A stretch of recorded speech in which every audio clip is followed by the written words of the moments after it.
ওম অখণ্ড সংহিতা বা অখণ্ড মণ্ডলেশ্বর শ্রী শ্রী মহৎ স্বামী স্বরূপানন্দ পরমহংসদেবের উপদেশবাণী ষষ্ঠ খণ্ড। নকল ভালোবাসা। শ্রী শ্রী বাবামণি। পুরাণ বাজার শ্রী রামদি পৌঁছিলে পুরাণ বাজারের ছেলেরা অনেকেই আসিয়া শ্রী শ্রী বাবামণি শ্রী চরণে উপদেশ প্রার্থী হইলেন। একজন শ্রী শ্রী বাবামণিকে বলিলেন, ভালোবাসাই জগতের ধারণার শক্তি। ভালোবাসা না থাকলে জগৎ হতো মরুভূমি।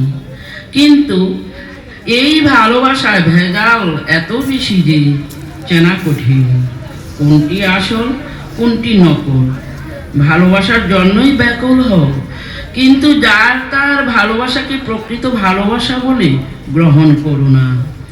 ভালোবাসার উৎস যার শ্রী ভগবান, তার ভালোবাসাই সত্য। ভালোবাসার উৎস যার চোখের নেশা বা রূপের মোহ, সে তোমার সর্বনাশ করবে। আসল ভালোবাসা। শ্রী শ্রী বাবামণি বলিলেন, কিন্তু তা তুমি চিনবে কি করে? ছদ্মবেশী কামককে প্রকৃত প্রেমিক থেকে পৃথক করবে কি করে?